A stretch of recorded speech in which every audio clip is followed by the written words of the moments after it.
Good morning, everyone. Hello, welcome back. We're going to continue today with the lesson When the Sun Sets, looking at what happens to us when we die.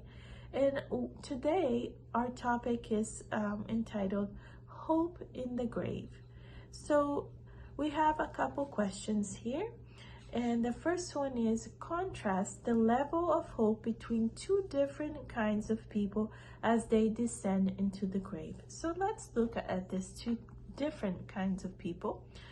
Proverbs chapter 11 verse 7 and then chapter 14 verse 32. And here it says, when a wicked man died, his expectation shall perish, and the hope of unjust men perishes. The wicked is driven away in his wickedness, but the righteous has hope in his death. So, two different kinds of people, the unjust, the wicked, and the righteous. And one perishes having had no hope, and the other one had hope and also goes on to death. Now, let's look at Romans chapter 8, verse 11. But if the spirit of him that raised up Jesus from the dead dwells in you, he that raised up Christ from the dead shall also quicken your mortal bodies by his spirit that dwells in you.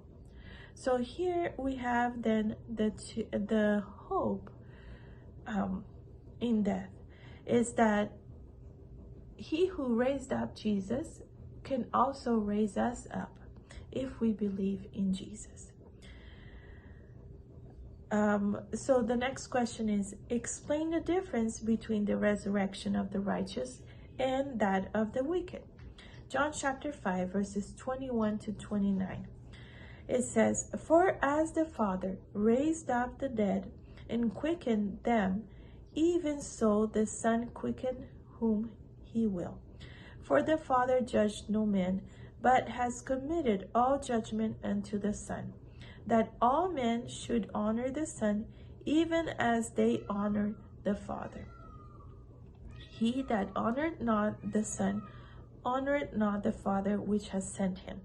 Verily, verily, I say unto you, he that heareth my word and believed on him that sent me has everlasting life, and shall not come into condemnation, but is passed from death unto life.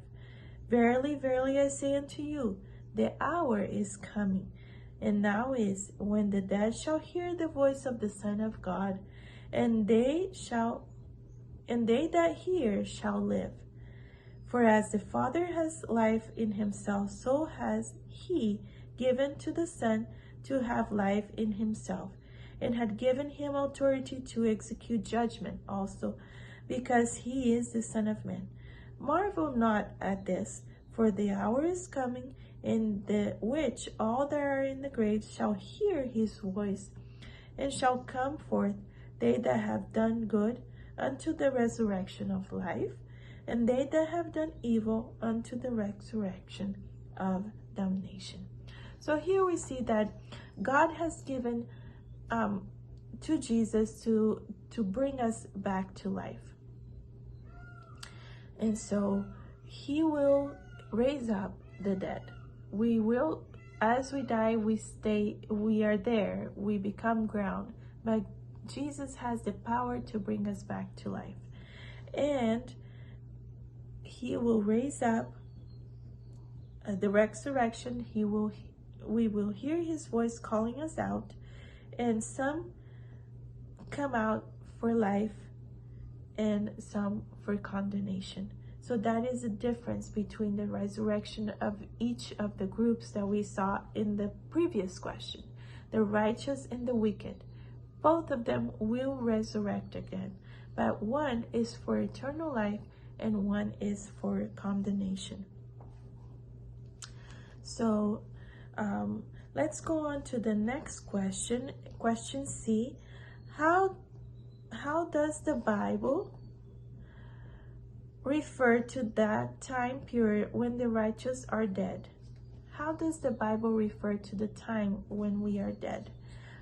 Psalm chapter 13, verse 3 says, "Consider and hear me, O Lord my God. Lighten my eyes, lest I sleep the sleep of death." So here the psalmist is referring to death as the sleep, as being asleep. Now let's look if that's the only one. Let's look also in Mark chapter 5, verse 39. And we see here, "And when he was come in, he said unto them, Why make ye this ado and weep? The damsel is not dead, but sleep." And this is Jesus speaking when he came into the house of the little girl. She had died. That's what they had told the father, that she was dead. And yet Jesus refers to it as being asleep.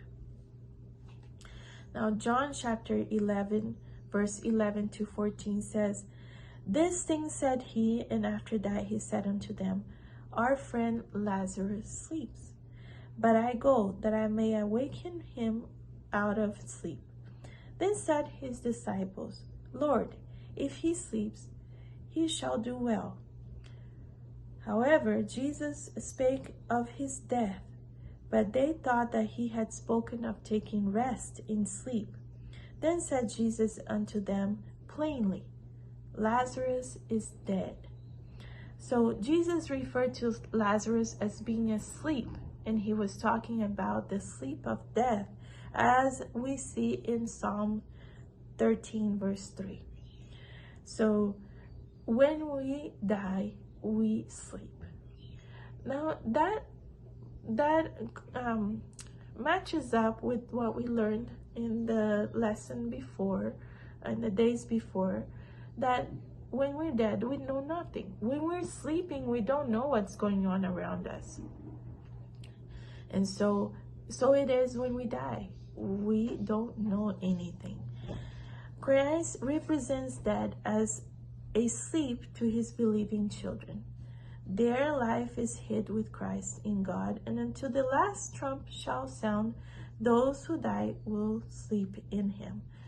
We fall asleep. If we believe in Jesus, we die, we sleep, having had that hope that he will come and he will raise us up to life again. And so may the Lord help us to always remember that at the end of our life, we will vanish, as Ecclesiastes said. But if we lived with the hope in Jesus, if we believe in him and what he's able to do for us, then we will someday raise up again, and we will raise up for eternal life, as opposed to those who did not believe in Jesus, who will be raised up for condemnation. May God help us to believe in his Son and what he has done for us, and to have hope in that. I will see you again tomorrow for our next topic of the lesson, as we are going to study the manner of his resurrection. Have a blessed day.